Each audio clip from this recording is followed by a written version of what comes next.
राधे राधे। आज नवरात्रे का दूसरा दिन है। आज के दिन हम लोग ज्ञान की देवी माँ ब्रह्मचारिणी की पूजा करते हैं। नवदुर्गा के ये दूसरे स्वरूप का दर्शन है। ब्रह्मचारिणी की पूजा हम लोग करते हैं।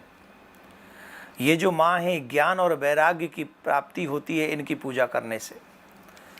शास्त्रों में एक हर रूप की पूजा विधि और कथा का महत्व बताया गया। हर एक रूप का, हम जिस रूप की पूजा कर रहे हैं उसका एक विशेष महात्म है कि हम इस देवी देवता की इस रूप की पूजा कर रहे हैं तो इसका महात्म क्या है। अलग अलग प्रकार से इनकी पूजा का वर्णन शास्त्रों में बताया गया। तो ये जो माँ ब्रह्मचारिणी है, इनकी पूजा जब व्यक्ति करता है तो ब्रह्मचारिणी का मतलब ही है कि तप की चारिणी, यानी तप का आचरण करने वाली देवी जिनका हम पूजन कर रहे हैं। यह रूप पूर्ण ज्योतिर्मय और अत्यंत भव्य है। माँ के दाएं हाथ में जप की माला है और बाएं हाथ में यह कमंडल धारण किए हुए हैं। माँ ब्रह्मचारिणी का ये दिव्य दर्शन, इस स्वरूप का दर्शन हम जब करते हैं तो निश्चित जो मनुष्य माँ ब्रह्मचारिणी की पूजा करते हैं उन्हें ज्ञान वैराग्य की स्वतः ही प्राप्ति होती है। इनके पूर्व जन्म की अगर कथा को हम समझें तो वो इस तरीके से है कि देवर्षि नारद जी ने इनको प्रेरणा दी कि अगर आप शिव को पति के रूप में प्राप्त करना चाहती हैं तो आप शिव की आराधना कीजिए, आप शिव की तपस्या कीजिए। और उन्होंने नारद जी महाराज की बात को सुनकर, देवर्षि नारद की बात को समझकर अपने राज्य सुखों का त्याग किया और राज्य सुखों को त्याग करके शिव की आराधना करने के लिए चल पड़ी, तपस्या करने के लिए चल पड़ी। और जैसी तपस्या इन्होंने, कठोर तपस्या की है।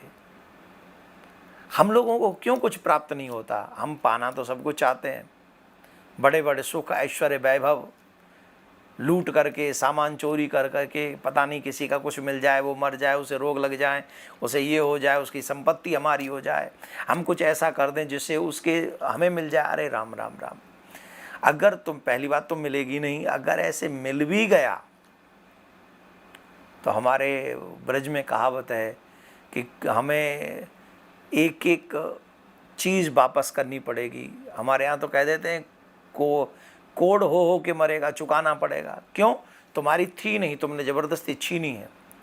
अगर कुछ प्राप्त करना है तो उसका एक सिद्धांत शास्त्रों में है।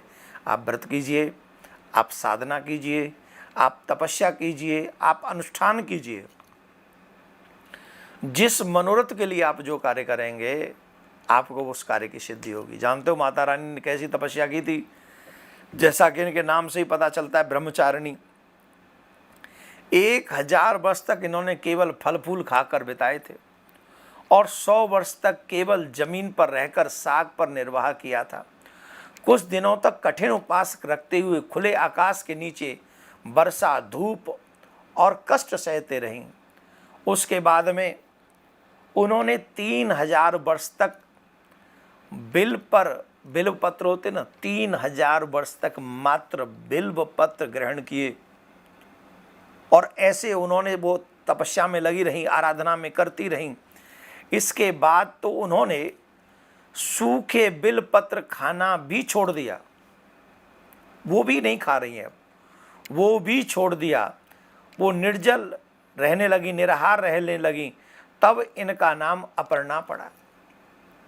आपको बड़ी बात समझनी चाहिए। इतनी कठोर तपस्या करने के बाद में देवता लोग भी अचंभित हो गए थे। ऋषिगण भी कह रहे थे, माँ आपकी तपस्या पूर्ण हुई, आप अब चिंता मत कीजिए। हजारों वर्ष तप करने के बाद भी माँ अपर्णा ने, माँ ब्रह्मचारिणी ने उनकी बात को तब तक स्वीकार नहीं किया जब तक उन्होंने कहा कि जब तक बाबा भोलेनाथ आकर वरदान नहीं देंगे तब तक। उन देवता कह रहे थे अब आप जाओ, आपको शिव पति के रूप में मिलेंगे। सप्त ऋषियों ने भी कहा था आपको पति के रूप में मिलेंगे, अब आप पधारो। लेकिन माता रानी तब तक नहीं गई जब तक स्वयं शिव ने आकर नहीं कह दिया कि तुम्हारी तपस्या पूर्ण हुई। माँ ब्रह्मचारिणी की पूजा करने से एक चीज़ अवश्य सीखने को मिलती है, जीवन में चाहे जितनी भी कठिन परेशानी आपके सामने आके खड़ी हो जाए, लेकिन तुम तब तक नहीं हारते जब तक तुम वहाँ से हट न जाओ। तुम अंतिम चरण पर भी जीत सकते हो। माँ ब्रह्मचारिणी की पूजा करने से ज्ञान वैराग्य की प्राप्ति होती है। जिन जातकों की कुंडली में मंगल ग्रह अशांत हो या कोई डिस्टर्ब कर रहा हो या परेशानी कर रहा हो, तो माँ ब्रह्मचारिणी की पूजा करने से मंगल ग्रह भी शांत होता है।